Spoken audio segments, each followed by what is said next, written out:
Alright, so ano ang dapat gawin kapag masyadong matakaw ang iyong makina or ang iyong owner type jeep or ang iyong kotse?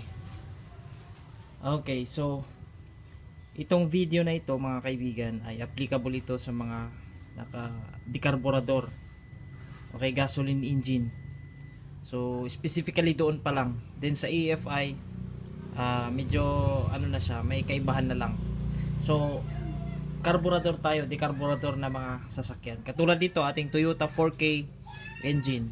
So, sa K-series ng Toyota, meron tayong 3K,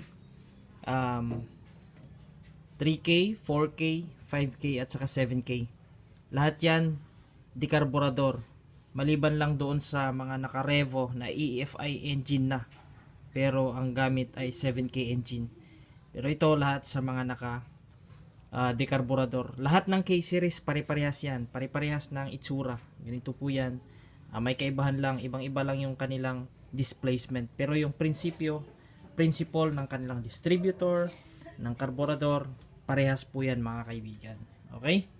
So, mayroon lang mga konting pagkakaiba sa loob. Kagaya ng 3K, 4K, medyo may kaparehas sila. Magkaparehas sa timing chain kit. Okay? Doon sa mga lumang 3K at saka 4K. Ngayon naman sa 5K, iba rin yun. 5K at saka 7K, almost the same sila ng timing chain or timing chain kit. So dito naman sa displacement, yung laki ng piston at saka bore, yun lang, magkaiba sila. Pero yung distributor, yung kanilang carburetor, almost the same po yan. So, meron kasing nagtanong sa atin, isang follower, isang watcher, at saka supporter ng ating YouTube channel sa ating DIY Master PH. So, ang tanong ni Bernard Tayag, okay, yan po. Sabi niya, yung owner ko po, tumakbo lang ako ng 4 kilometer lang yan. 4 kilometers, ubos na ang 1 liter. Please advise po ano dapat gawin. Shout out sa'yo kaibigan, Bernard Tayag. Shout out sa'yo. Ano po dapat gawin kung matakaw sa gasolina? So, napakatakaw po niyan. Yang 4 kilometers in 1 liter. So, sobrang takaw po yan. Okay? Naka-owner ka pa. Ang owner type jeep ay magaan lang po yan. Unlike dun sa nakakotse na medyo may kabigatan dahil dun sa kaha. Pero pag owner type jeep, wala kang aircon, walang gumaganang compressor. Ang pinapagana mo lang is yung water pump at saka alternator. So, magaan po yan sa makina natin. Ngayon, yung 4 kilometers per liter, napakatakaw po nun. To tell you honestly mga kaibigan, itong aking owner type jeep, nabili ko ito na second hand. Ano? Second hand, kung tawagin. Pero, tinrace ko ito, bali pang 5 na ako na may-ari mga kaibigan. Sinama ko na yung pinagmula ng makina nito, syempre kotse. Yung mga 1970s, 1980s, yan yung kasikatan nito eh. Yung mga ganyang makina. Okay? 1980s. Siyempre, nailipat yan sa owner type jeep. Doon sa owner type jeep, merong unang may-ari nito, taga Valenzuela. Then sumunod, nabili ng taga Bulacan. Sumunod, nabili ng taga Nueva Ecija. Then nabili ng taga Pangasinan, nasa Malasike. Then napunta pa sa pang-anim na pala ako mga kaibigan. Okay, pang-anim ako na may-ari na naka-owner na siya. Okay? Naka-owner type jeep. So, nung nabili ko ito, napakatakaw po. Kung sa maniwala kayo at hindi ko pa napalitan yung distributor at yung carburetor. Ang tinatakbo ko lang is 3 kilometers per liter. Matino siyang umandar. Madali lang din siyang paandarin. Pero ganun siya katakaw. Ang unang nakita ko doon na problema, kaya matakaw po siya mga kaibigan, is yung distributor. Yung distributor, chinek ko kasi siya noon.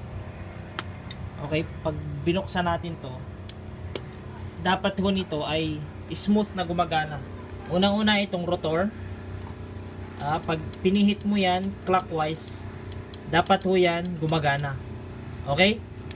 So, Mr. Layag, paki-check mo na lang ano kaibigan, Mr. Tayag, Bernard Tayag. I-check mo kaibigan kung gumagana yung rotor. Pag pinihit mo siya, bumabalik. Then next, dapat yan ho yan malinis talaga dati. Lagi. Gumagana po dapat yung manual advancer or mechanical advancer. So, pag pinihit natin yan, pinihit mo yan clockwise, smooth. Ibig sabihin yan, yung mechanical advancer mo ay buhay. Okay? Then next, yung ating vacuum advancer. Yung vacuum advancer natin, pag gumana po yun, okay, dapat ho, itong ating breaker plate ay smoothly na umiikot po yan. Yan o. Pag ginanyan mo po yan, pag naka-contact point ka o kaya naka-igniter type na distributor, dapat ho yan, smooth yan na ganyan gumagana. Kasi pag hinigop po yan ng ating manifold vacuum, okay, at saka yung ating ported vacuum, pag hinigop yan ng ported vacuum, kasi contact point, ang gumagana lang po ported vacuum eh. Okay, gagana po yan. Okay? So sa contact point, pero kasi sa mga igniter type, meron siyang manifold vacuum at saka ported vacuum. So wag na nating pakialaman yon kasi medyo na discussion yon.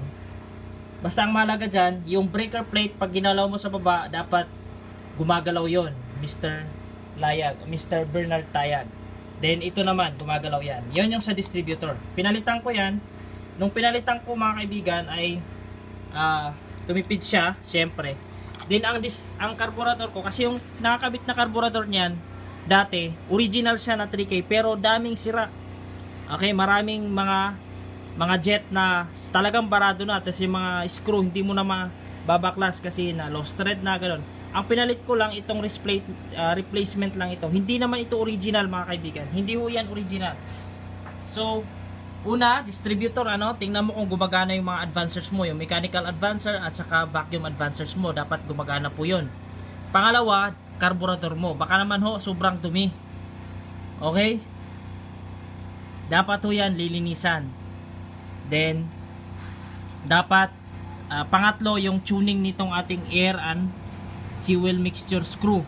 Dapat ho yan, nasa pinakamatining. And, next na i-consider mo kaibigan para hindi mo matakaw at maganda ang gana ng sasakyan, yung idle solenoid ng iyong carburetor. Ito dapat ay gumagana. Yung iba, yung idle solenoid nila ay may dalawang wire. Yung isa, i-connect mo lang yung sa body ground. Yung isa naman sa positive.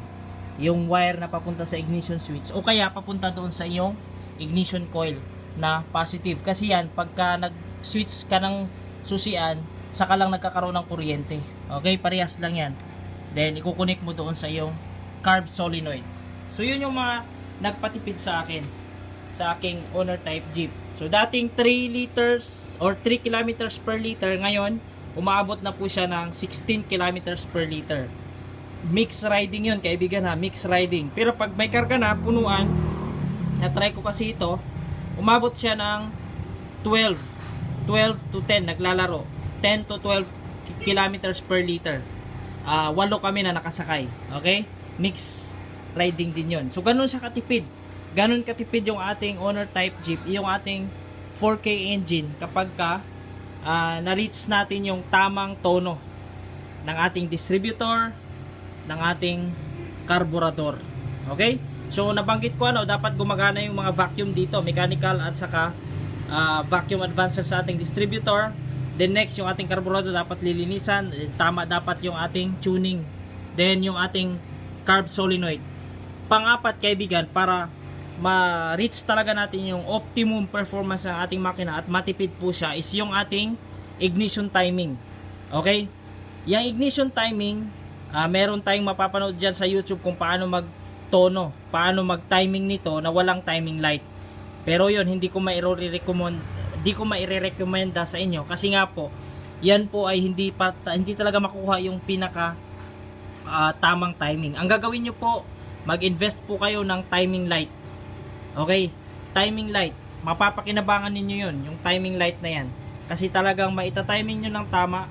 Okay, meron naman tayong video kung paano mag-timing ng ating distributor gamit ang timing light. So, nandyan sa taas yung link. Makikita nyo po. Then, doon naman sa timing light, saan kayo makakabili? Marami online. Okay? Diyan sa description ng aking mga videos, may makikita kayo dyan. Timing light. Tresco timing light o ano pa mang klaseng timing light. I-click nyo lang yan, pwede kayong makabili. Okay? mag-invest kayo ng timing light mga kaibigan. At saka yun lang, kahit timing light na mayroon kayo, panalo na kayo. Kasi talagang titipid ang inyong sakyan pag nakuha yung tamang timing. At yan ay madaling paandarin. Itong makina ko, napakalamig niyan. Napakalamig niyan mga kaibigan. No? Hindi ko pa pinaandar yan. Pero pag pinaandar ko yan, 1 click lang. Okay? 1 click lang. Ihahawakan ko pa yan at tingnan natin sa temperature. Talagang mababa. Okay? Ibig sabihin, hindi ko pa yan pinaandar. Ayan babang-baba yung temperature natin. Pero pag pinaandar ko yan, napakadali lang. Okay? So, wala nang alalay sa silinyador. Ang gagawin ko lang muna, bomba lang ako dyan ng 2 o kaya 3. Huwag naman masyadong marami para lang magkaroon ng amoy yung karburador. Then, paandarin natin. Tingnan nyo Ayan, napakababa ng minor. Madaling paandarin. Smooth. Ganun lang siya kaibigan. Ganun lang siya ka-smooth paandarin kasi nga, nakatono talaga siya. Okay? Titipid ang inyong makina kapag ka nasa tono, nasa tamang tono. Hindi ko pa nga na-lock yung distributor naglulos pa kuryente niyan kasi hindi ko pala na isarado ng maigi. Ayaw kong galawin, baka makuryente ako. So yun mga kaibigan, dapat nakatono yung inyong distributor, yung carburetor, yung carb solenoid ninyo, yung inyong idle solenoid, dapat gumagana yan ng maigi. At nasa tamang degree yung ignition timing ninyo kasi talagang titipid ang inyong makina. So ganun siya ka-smooth. Okay? So patayin ko na. Baka malaglag yung cellphone nandun sa kabila. So yun mga kaibigan, yun lang naman yung tanong ni Bernard Tayag, anong gagawin. So timing ng distributor at saka check mo yung inyong distributor, baka stock up na yan. Pag stock up na yan, i-overhaul nyo po yan. Meron tayong video, lagay ko ulit sa taas yung link kung paano mag-overhaul, magtanggal yan at magbalik ng ating distributor sa ating makina. Okay, paano magtanggal, nasa link sa taas. At kung paano ibalik, nasa link sa taas din. Okay? Then, linis ng karburador. Huwag ko kayong matakot na mag-DIY. Do it yourself sa inyong makina, inyong sasakyan. Kasi malaki ang may tutulong yan. At kapag nakatono yan, kahit saan nyo dalhin yan, kahit saan nyo dalhin na yung inyong sasakyan, makakarating at makakauwi yan. Bakit? Kasi kondisyon Pangit man ang itsura niyan, pero makakalayo talaga niyan. Itong aking owner talagang garantisado ito sa long distance travel na mapagkakatiwalaan, loaded pa. So ganun siya katipid at ganun siya kapaki-pakinabang, basta't nakatono lahat yan. Okay? So yun lang. Bernard Tayag, shout out ulit sa'yo. Thank you sa iyong tanong. Please consider dun sa mga advice ko po kung anong gagawin para tumipid. Okay? Distributor, kung kailangan palitan ng distributor dahil stock up na lahat, bumili kayo. Ito 1.7 lang ito, circuit brand. Pero ang laki ng pakinabang, 1.7 lang yan, mumurahin lang siya. Pero nakatonong maigi. At yung carburetor ko, replacement lang naman yan freebie lang ito nung binili ko itong owner kasi meron siyang extra carburetor. Pinasama lang yan. So marumi nga yan nun replacement yan, hindi original. Pero ganun siya katipid. How much more kapag pinalitan ko yan ng original talaga na pang Toyota 4K. Yung talagang hindi kasi ganito ang original Okay? So yan mga kaibigan, I hope you like this video and please subscribe to our YouTube channel and continue watching my videos and supporting my videos. Thank you so much. Mag-like lang po kayo and mag-comment kayo down below kapag may tanong kayo. Lahat po yan ini-entertain ko po, lahat po yan sinasagot ko po at ginagawan ko pa minsan ng content kapag hindi ko masagot sa comment. So maraming salamat mga kaibigan. Again, this is your DIY Master PH at your service.